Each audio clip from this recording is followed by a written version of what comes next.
Disinherited for a single humiliating penny, Abigail thought her billionaire father's final act was pure cruelty. Handed nothing but a dust-crusted, worthless wine bottle, while her step-siblings popped champagne, she almost smashed the glass. She had no idea the rotting cork inside held a meticulously concealed million-dollar revenge. Rain lashed against the tempered glass windows of Preston Reed and Associates, blurring the towering skyline of downtown Chicago into a wash of miserable gray. Inside the sprawling boardroom, the atmosphere was thick with the scent of expensive leather-polished mahogany and barely concealed greed. Abigail Caldwell sat rigid in a high-backed chair, her hands folded tightly in her lap, deliberately keeping her gaze fixed on the sprawling oak table. She was acutely aware of the smirks being exchanged across from her.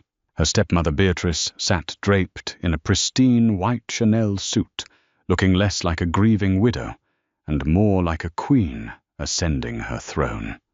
Beside Beatrice lounged Gregory Abigail's half-brother, aggressively tapping the face of his platinum Patek Philippe watch.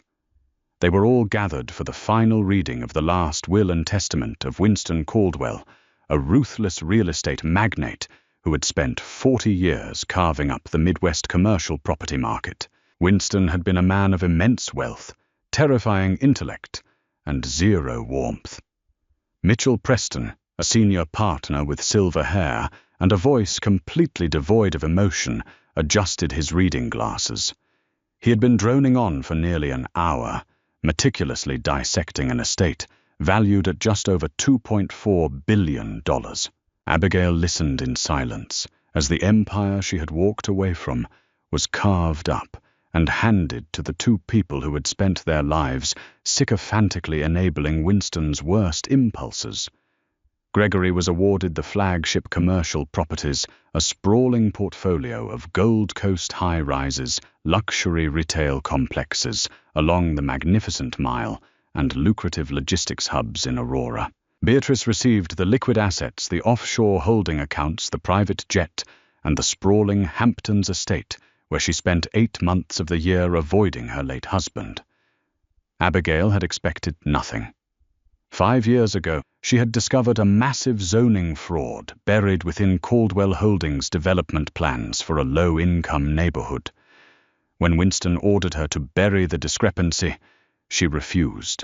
Instead, she quietly handed the documents over to a state investigator, resigned from her position as vice president of acquisitions, and walked out. The resulting scandal had cost Winston nearly $80 million in fines and permanently fractured their relationship. He had publicly disowned her, calling her a naive traitor. Since then, Abigail had carved out a quiet, modest life, teaching urban planning at a local university, living in a cramped Wicker Park apartment. Still, Mitchell Preston's secretary had practically begged her to attend the reading, claiming her physical presence was legally required for the execution of a specific codicil. Preston finally flipped to the last heavy parchment page of the document. The boardroom grew painfully quiet. Gregory stopped tapping his watch. Beatrice leaned forward, her eyes narrowing with predatory anticipation. And finally, regarding my eldest daughter, Abigail Frances Caldwell. Preston read his voice, dropping half an octave. He paused, clearing his throat, as if even he found the next words slightly distasteful. To Abigail, who so self-righteously rejected the empire I built, I leave my unvarnished opinion: you were always a fool who mistook stubbornness for morality. I leave you a single copper penny minted in the year of your birth, so that you may legally understand you have not been forgotten, but intentionally disinherited. A sharp, cruel bark of laughter escaped Gregory's lips. Beatrice placed a manicured hand over her mouth, though her eyes danced with malicious delight. Preston was not finished. Furthermore, I leave Abigail the unmarked bottle of wine, currently stored in the sub-basement of the Lake Forest Estate's primary cellar bin, number 42. May it serve as a reminder that some things, no matter how deeply buried or heavily aged, eventually turn to vinegar. Abigail's face burned. It was one thing to be cut out of a multi-billion-dollar fortune. She had made peace with that years ago.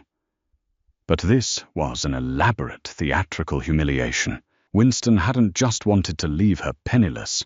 He had wanted to publicly mock her, ensuring her step-family could watch her swallow the ultimate insult. Preston gestured to a paralegal standing quietly in the corner of the room. The young man stepped forward, carrying a small silver tray. On the tray rested a single, dull, 1982 copper penny, and next to it an utterly hideous wine bottle. Abigail stared at the objects. The bottle was incredibly heavy-looking, forged from thick, dark green glass. It was completely bereft of any label, and its surface was caked in a thick, almost fuzzy layer of ancient cellar dust and grime. The neck was sealed with a chaotic, lumpy mass of black wax that looked as though it had been melted over the cork by a violently shaking hand. It looked like garbage. It looked like something salvaged from a shipwreck, but not the glamorous kind, just forgotten debris. "Do you accept these items?" Miss Caldwell Preston asked, his tone perfectly neutral. "Refusal to accept will simply result in the items being discarded, but your acknowledgement is required to close the probate." "Take it," Abby Gregory sneered, leaning back in his chair. "Maybe you can pawn the penny to help pay your rent. And the wine. Well, it'll pair perfectly with whatever generic pasta you boil for dinner tonight." Abigail's jaw tightened. A sudden defiant urge flared in her chest. She would not give them the satisfaction of a breakdown. She would not cry, and she would not storm out empty-handed. She stood up, her movements deliberate and controlled. She reached out and picked up the penny, dropping it carelessly into her coat pocket. Then she wrapped her hand around the thick neck of the filthy bottle. It was cold and remarkably heavy.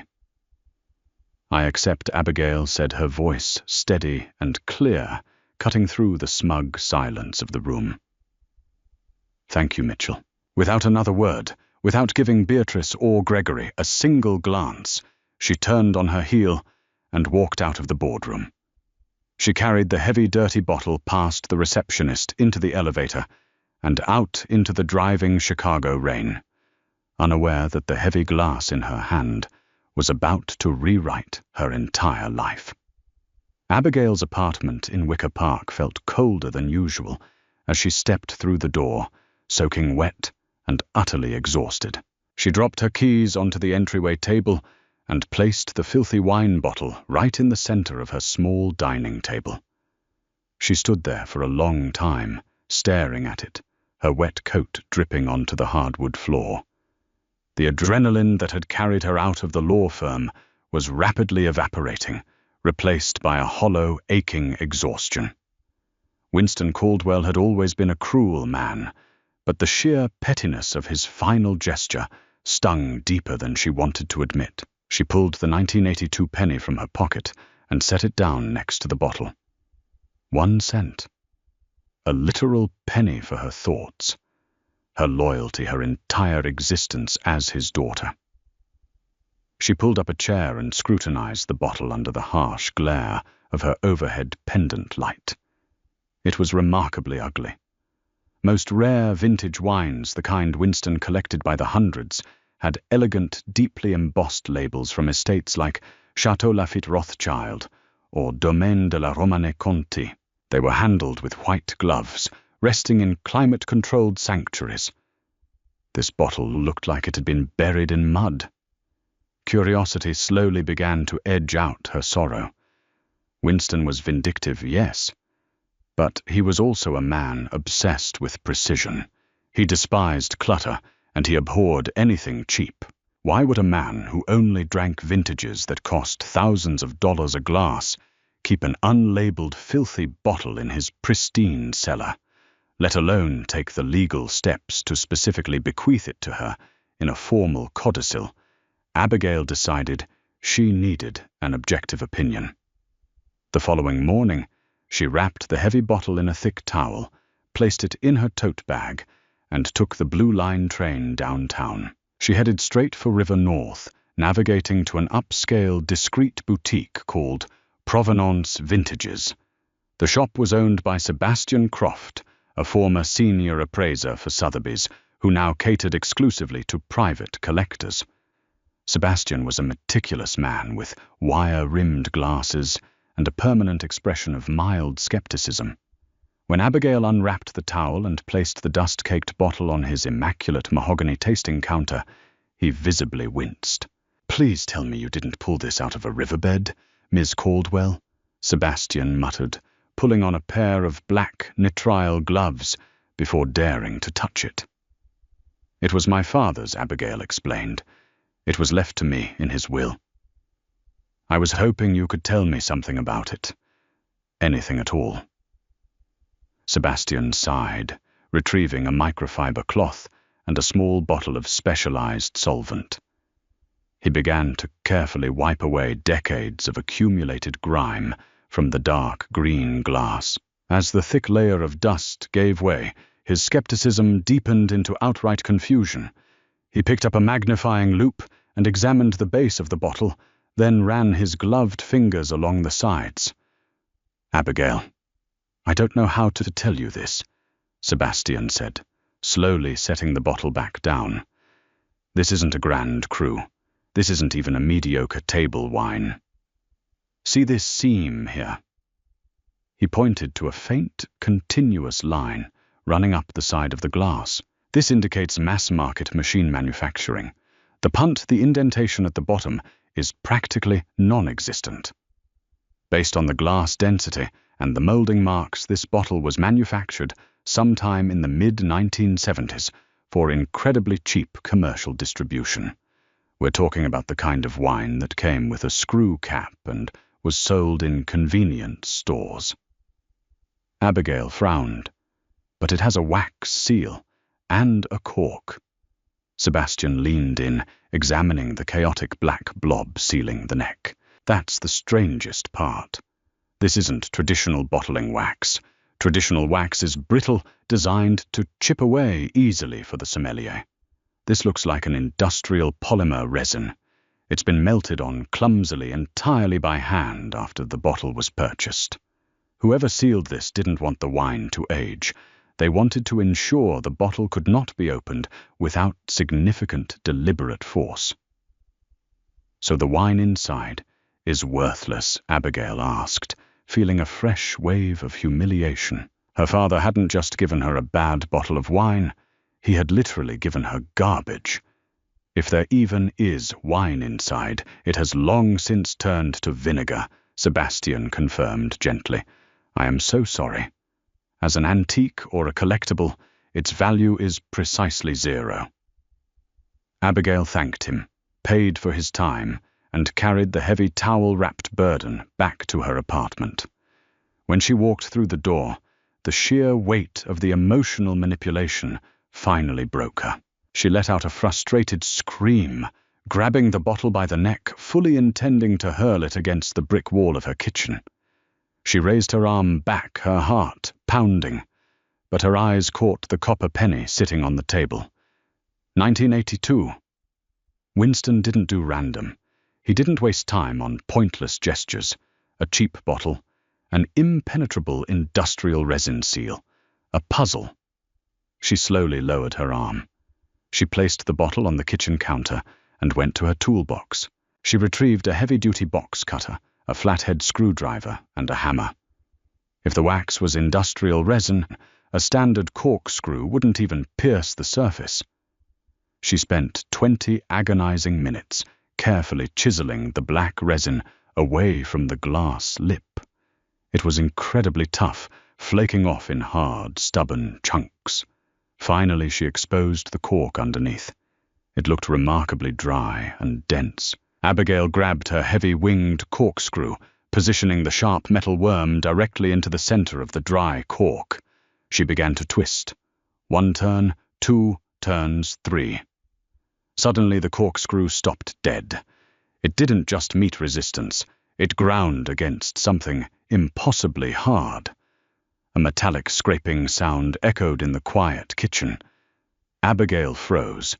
Corks didn't grind. Heart racing, she abandoned the corkscrew. She used the flathead screwdriver to carefully dig into the crumbly edges of the cork, prying pieces of it away from the glass neck. The cork began to disintegrate under her assault. As she pulled the top half of the cork away, she gasped. Embedded perfectly within the hollowed-out center of the remaining cork, wrapped tightly in a thin layer of waterproof foil, was a small cylindrical object. With trembling fingers, Abigail reached into the neck of the bottle and pulled the object free. She peeled back the foil. Inside rested a polished silver safety deposit key, stamped with the logo of the most exclusive private bank in Zurich, wrapped in a tiny, tightly rolled piece of water-resistant parchment bearing a 10-digit alphanumeric sequence. Winston Caldwell hadn't left her a bottle of wine. He had left her a vault. Sunlight struggled to pierce the dense grey clouds hanging over Chicago the following morning, but inside Abigail's apartment, a profound electric tension had replaced the previous day's gloom. She sat at her kitchen counter, a lukewarm cup of coffee forgotten beside her, staring at the small, polished silver key and the tightly coiled strip of parchment. The engraved logo on the key, a meticulously interlocking H and V, was unmistakable to anyone who had spent years in high-level corporate acquisitions. It belonged to Haas and Vesper, an ultra-exclusive private banking institution headquartered in Zurich, Switzerland. Haas and Vesper was not a commercial bank. They did not advertise, they did not have public branches, and they certainly did not cater to ordinary millionaires. They were a fortress for the global elite, specializing in ironclad discretion, impenetrable vaults, and generational wealth shielding. For Winston Caldwell to have an account, there was entirely plausible. For him to secretly embed the access key inside a garbage bottle of vinegar, bypassing his own probate attorneys, and his ravenous wife, was an act of terrifying, calculated genius. Abigail spent 3 agonizing days organizing her life for an abrupt departure. She called in a family emergency to her university department, head securing a week of unpaid leave. She then logged into her modest checking account. The balance sat at a meager $4,000, her entire safety net. Without a second thought, she transferred $3,000 to her credit card to cover a last-minute direct flight to Zurich and a cheap hotel room near the financial district. It was a massive, reckless gamble. If the key was a final elaborate prank, she would be completely ruined. 48 hours later, Abigail stepped out of a cab onto the immaculate cobblestone streets of Zurich's Paradeplatz. The crisp alpine air was a sharp contrast to the humid chill of Chicago. She stood before the imposing, unmarked limestone facade of the Haas and Vesper building. There were no grand signs, only a modest brass plaque bearing the interlocking initials. She smoothed the wrinkles of her sensible wool coat, took a deep, steadying breath, and pushed open the heavy oak doors. The interior was silent, smelling of lemon oil, old paper, and quiet power. A solitary concierge dressed in a flawless charcoal suit stood behind a sweeping marble desk. When Abigail approached and stated her name, the man didn't ask for identification or an appointment. He simply offered a polite, clipped nod and escorted her to a private wood-paneled elevator. They ascended to a windowless upper floor, stepping into a minimalist waiting room where she was greeted by a tall, austere man who introduced himself as Director Henrik Voss. Voss had sharp, assessing eyes that seemed to take in every detail of Abigail's modest attire, yet his demeanor remained impeccably respectful. "Ms. Caldwell, we have been expecting you for quite some time," Voss said, gesturing toward 2 heavy leather armchairs arranged around a glass table. "Your father left very specific instructions regarding your eventual arrival." "You knew he passed away?"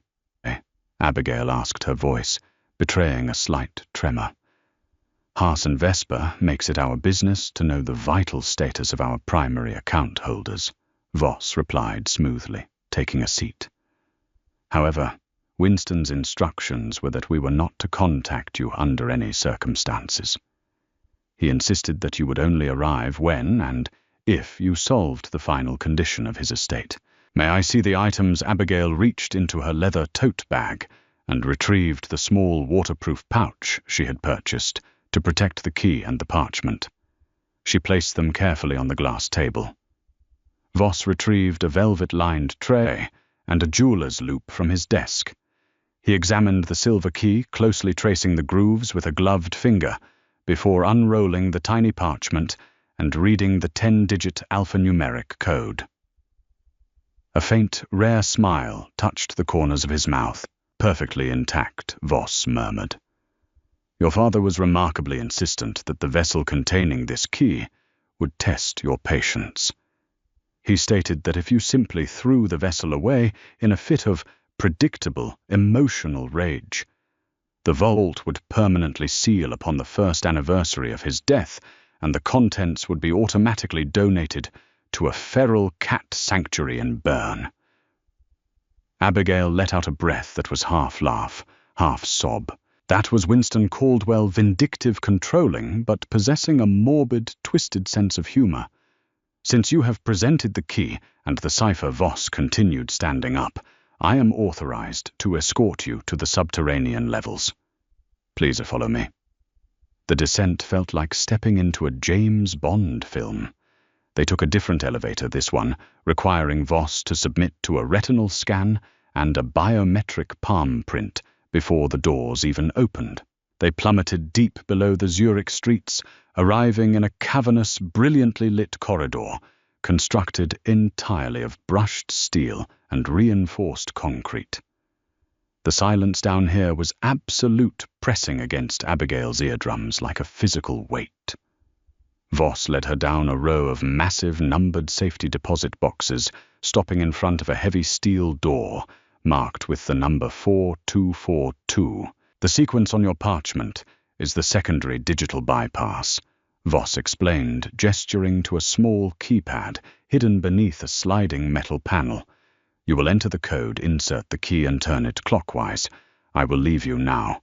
You have absolute privacy. Whatever is inside that box is entirely yours, devoid of any international tax liability or probate claim, as it was established under a corporate entity, transferred to your name 3 years ago. Before Abigail could even process the magnitude of his words, Voss bowed slightly and walked back down the echoing corridor, disappearing around a corner. She was completely alone. Her heart hammered wildly against her ribs. She punched the 10 digits from the parchment into the keypad. A soft green light blinked. She slid the silver key into the mechanical lock and turned it. With a deep, heavy clunk, the steel door unlatched, swinging open by a fraction of an inch to reveal the darkness within. Cold air drifted from the open vault, carrying the faint metallic scent of untouched steel. Abigail hooked her fingers around the edge of the heavy door and pulled it wide. Inside the long, deep chamber sat a sleek, brushed aluminum briefcase. Nothing else. She carefully pulled the heavy case from the vault, carrying it over to a small private viewing table situated in the center of the secure room. The case was secured by 2 simple brass clasps. No combination lock, no biometric scanners. Winston had already subjected her to enough hurdles. This final layer was surprisingly straightforward. With trembling hands, she popped the clasps. The lid swung open smoothly. Inside, resting on a bed of molded black foam, were 3 items. The first was a thick, legal-sized manila envelope sealed with red wax. The second was a velvet jewelry box. The third was a pristine white envelope with her name, Abigail, written across the front in her father's sharp, unmistakable cursive. She reached for the letter first. Tearing open the seal, she unfolded the heavy cotton fiber paper. The date at the top indicated it had been written nearly 4 years ago, shortly after their massive public falling out over the zoning fraud. Abigail, the letter began. If you are reading this, it means you did not smash the bottle. It means that despite the humiliating theater I orchestrated in Mitchell Preston's office, you retained the cold, analytical patience I always knew you possessed. It means you are truly my daughter. You were the only one who ever defied me. You were the only one who looked at my empire and had the absolute gall to demand it be ethical. At the time, I hated you for it. I called you a traitor, but over the last few years, as my health began to fail, I realized you were the only person in my orbit who wasn't a parasite. Beatrice and Gregory are vultures. For the past 3 years, they have been secretly leveraging Caldwell Holdings to cover massive illegal offshore gambling debts and disastrous shell company investments. They thought I was too old and too sick to notice. They thought they were siphoning blood from a dying beast. I decided to let them. The properties and liquid assets I left to Gregory and Beatrice in my public will are completely toxic. I intentionally cross-collateralized their inherited portfolios with toxic debt and deliberately triggered a quiet federal audit just before my death. Within 6 months, the FBI and the SEC will seize everything they own. They will be left absolutely destitute, drowning in litigation. But Caldwell Holdings was never my true legacy. Inside this briefcase is the deed to the Vanguard Trust. It is a completely insulated, untraceable holding company that owns the vast majority of prime commercial real estate in 3 European capitals, alongside a staggering portfolio of blue-chip stocks. It is worth roughly $1.2 billion. It is completely clean, legally unassailable, and entirely yours. The jewelry box contained something to keep you comfortable while the Vanguard Trust accounts are formally activated. Use the money. Build the ethical utopian urban developments you always preach to me about. Show the world that my only legitimate heir is a force to be reckoned with. Do not pity Beatrice. Do not pity Gregory. Watch them fall and build your kingdom. Winston. Abigail lowered the letter, her vision blurring with a complicated mixture of grief, shock, and profound awe. Her father had orchestrated a master class in posthumous revenge, using himself as the bait to destroy the parasites who had plagued his final years. He had publicly humiliated her to ensure Beatrice and Gregory suspected nothing, entirely confident she would unravel the puzzle he left behind. She set the letter aside and reached for the velvet box. She snapped it open. Resting inside on a bed of white silk was a flawless, enormous, emerald-cut pink diamond. Beside it was an appraisal certificate from a renowned Antwerp jeweler, valuing the stone at a cool $6.5 million. It was an emergency fund, pocket change to Winston Caldwell, but enough to change her life instantly. Finally, she opened the thick manila envelope. Inside were the master ownership documents, banking routing numbers, and absolute legal control of the Vanguard Trust. She flipped through the pages, seeing her own name cleanly printed as the sole proprietor of a billion-dollar international empire. A profound, terrifying sense of power washed over her. She was no longer Abigail Caldwell, the disgraced, impoverished urban planning teacher. She was a billionaire. 3 months later, Abigail sat in the luxurious glass-walled office of her newly established philanthropic development firm in downtown Chicago. She wore a tailored navy suit, sipping a perfectly pulled espresso. On the massive, flat-screen television mounted to her wall, the morning news was broadcasting breaking coverage. Federal agents in windbreakers were carrying boxes of files out of the Caldwell Holdings corporate headquarters. The news ticker at the bottom of the screen read in bold, flashing letters, "Caldwell heirs indicted in massive multi-state fraud sweep. Billions in assets seized. Footage rolled of Gregory looking haggard and utterly terrified, being escorted into the back of an unmarked federal vehicle. Beatrice was nowhere to be seen, reportedly having had her passport flagged while attempting to board a flight to Dubai. Their empire had collapsed exactly as Winston had engineered. They had fought over a poisoned carcass, completely unaware that the true prize had been smuggled out in a dusty, worthless wine bottle. Abigail picked up a remote and muted the television. She turned her attention to the blueprints spread across her desk plans for a massive, sustainable, low-income housing development she was fully funding in the exact neighborhood her father had once tried to exploit. She reached into her blazer pocket and pulled out a dull 1982 copper penny. She placed it squarely on top of the blueprints, a permanent reminder of the day she was given absolutely nothing and inherited the entire world.